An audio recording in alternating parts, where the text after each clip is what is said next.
रोज लोक पार्ट्या खाऊ घालतील, याची पार्टी त्याची पार्टी. मी तर म्हणन रोज खा मटण, परंतु कमळावर दाबा बटन. एवढं काम करा. मटण खा घ्या का दुसरे मतदान दुसरीकडे असं हे काय मटण देणार नाही. आदर्श भाजपचं सोहळ्यातलं हिंदुत्व आहे.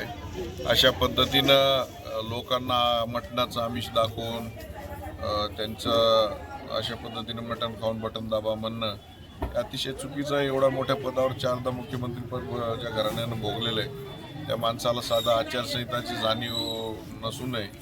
वाईट गोष्ट. इथं मी आता प्रीतीनगरमध्ये आलो. इथली वस्तुस्थिती बघा. इथं चालायला रस्ते नाहीत, कॉन्क्रीट रोड सगळे खोदून ठेवलेले आहेत.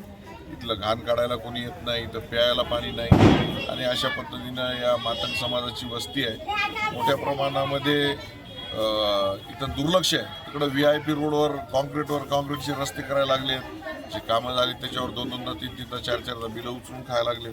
त्या गरिबाकडे कोणी बघायला तयार नाही. अतिशय वाईट अवस्था, दयनीय अवस्था इथं झालेली आहे. आणि याला जे जबाबदार आहेत ते गेल्या 75 वर्षापासून अशोकराव आणि त्यांच्याचकडे सत्ता आहे. 1 वर्ष फक्त सुधाकर पांढरेच्या रूपाने शिवसेनेकडे सत्ता होती. परंतु शिवसेनेचे उमेदवार इथं निवडून आल्यानंतर या भागाचा पूर्ण चेहरा मेहरा पलटल्याशिवाय राहणार नाही. हे शब्द मी जनतेला इथे द्यायसाठी आलेलो आहे. धन्यवाद.